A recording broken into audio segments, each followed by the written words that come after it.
বহির্বিশ্বে সবচেয়ে বড় বাংলাদেশি পারফিউম গ্রুপ অব কোম্পানি আল হারামাইনের ওপর এনবিআরের হুন্ডি তৎপরতার অভিযোগকে ভিত্তিহীন ও অসত্য বলে দাবি করেছেন প্রতিষ্ঠানের চেয়ারম্যান মাহতাবুর রহমান নাসির। অনুরোধ করছি আপনারা সত্য তথ্যগুলা প্রকাশ করবেন এবং যে এই মধ্যপ্রাচ্য সহ আল হারামাইনের অবস্থান, পৃথিবীতে আল হারামাইনের যে অবস্থান, এটা সবাই কম বেশি সবাই জানে।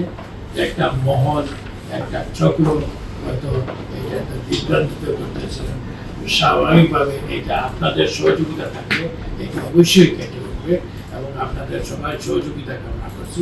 সম্প্রতি বাংলাদেশের বেশ কয়েকটি শীর্ষস্থানীয় গণমাধ্যমে প্রকাশিত খবরে বলা হয়, আল হারামাইন পারফিউমসের শোরুমে নেওয়া হয় হুন্ডির টাকা, পৌঁছে দেয়া হয় ৮৬টি দেশে।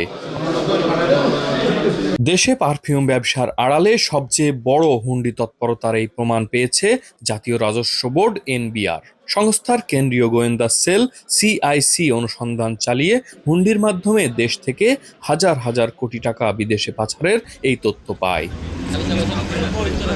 কোম্পানির মালিক সিলেটের ব্যবসায়ী মোহাম্মদ মাহতাবুর রহমান নাসির যুক্তরাষ্ট্রের নাগরিক। তবে তিনি বর্তমানে গোল্ডেন ভিসার আওতায় সংযুক্ত আরব আমিরাতে বসবাস করছেন বলেও বলা হয় খবরে। এস এম শাফায়েত, আর টিভি, সংযুক্ত আরব আমিরাত।